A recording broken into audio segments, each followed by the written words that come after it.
Hi. നമ്മളിപ്പോൾ 2-3 ദിവസങ്ങൾക്ക് മുമ്പ് പത്രമാധ്യമങ്ങളിലും സമൂഹ മാധ്യമങ്ങളിലും കണ്ടൊരു വാർത്തയാണ്. ഇന്ത്യയിൽ ഏറ്റവും കൂടുതൽ കുടവയറുള്ളവരുടെ എണ്ണത്തിൽ 1-ാം സ്ഥാനത്താണ് കേരളം എന്നത്. ഏറ്റവും അമിതവണ്ണമുള്ളവരുടെ കാര്യത്തിൽ 2-ാം സ്ഥാനത്തുമുണ്ട്. അവർ 12 വർഷത്തെ വലിയൊരു റിസർച്ചിന് ശേഷമാണ് അവർ ഈ കണ്ടെത്തൽ നടത്തിയിരിക്കുന്നത്.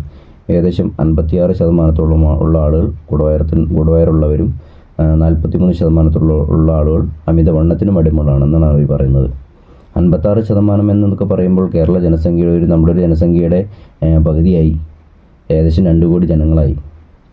അതേപോലെ തന്നെയാണ് 43% പറയുമ്പോൾ ഏകദേശം 1 കോടി ജനങ്ങളായി. നമ്മൾ 10 പേര്, നമ്മുടെ കൂട്ടത്തിൽ 10 പേരിനെ എടുക്കുമ്പോൾ അതിൽ 6 പേർക്കും കുടവയറുള്ളതായിട്ടാണ് കണക്കുകൾ പറയുന്നത്. അപ്പോൾ മുമ്പൊക്കെ ഇതൊരു അലങ്കാരിതമായിട്ടോ അല്ലെങ്കിൽ നമ്മുടെ ഒരു സ്റ്റാൻഡേർഡിൻ്റെ ഭാഗമായിട്ടൊക്കെ ആൾക്കാർ ഈ കുടവയറിനൊക്കെ വിശേഷിപ്പിച്ചിരുന്നു. എന്നാൽ ഇന്നത്തെ സാഹചര്യത്തിൽ അതൊരു കുടവയറ് എന്ന് പറയുന്നത് ഒരു സ്റ്റാൻഡേർഡിൻ്റെ ഭാഗമല്ല, അതൊരു രോഗത്തിൻ്റെ ഭാഗമായിട്ടാണ് മെഡിക്കൽ കണക്ക് കൂട്ടുന്നത്. കാരണം അവർക്കാണ് ഏറ്റവും കൂടുതൽ ഹൃദ്രോഗം പോലുള്ള അവസ്ഥകൾ വരാൻ സാധ്യത കൂടുതലുള്ളത്. പ്രധാനമായിട്ട് അവർ പറയുന്നത് അതിൽ 1 വ്യായാമക്കുറവ്, 2 ഇരുന്നുള്ള ജോലി, 3 നമ്മൾ അമിതമായുള്ള ഭക്ഷണ രീതി. ഇത് 3 തന്നെയാണ് അതിൻ്റെ ഏറ്റവും വലിയ പ്രശ്നങ്ങളെന്ന് പറയുന്നത്. കാരണം ഒന്നാമത്തെന്ന് പറയുന്നത് നമ്മൾ വ്യായാമം ചെയ്യാനുള്ളൊരു സമയം കണ്ടെത്തുന്നില്ല എന്നുള്ളതാണ്. നമ്മുടെ ജീവിതത്തിൽ 1 മണിക്കൂർ പോലും നമുക്കതിന് മാറ്റിവെക്കാനില്ല എന്നുള്ളത്. ബാക്കിയുള്ള എല്ലാ കാര്യങ്ങൾക്കും നമുക്കതിന് സമയം ഉണ്ടാകുമ്പോൾ ഈ 1 മണിക്കൂർ നമുക്കതിന് വേണ്ടി കണ്ടെത്താൻ കഴിയുന്നില്ല എന്നുള്ളതാണ് അതിൻ്റെ ഏറ്റവും വലിയ സംഭവം തന്നെ. അപ്പോൾ എനിക്ക് പറയുന്നത്, ആസ് എ ട്രെയിനർ എന്ന നിലയിൽ എനിക്ക് പറയാനുള്ളത്, നിങ്ങൾ വ്യായാമത്തിന് വേണ്ടിയിട്ടെങ്കിലും 1 മണിക്കൂർ അതിന് ചിലവഴിക്കണം. കാരണം നമുക്ക് വ്യായാമം ഇല്ലാതെ ജീവിതത്തിൽ മുന്നോട്ട് ഇനി പോകാൻ കഴിയില്ല.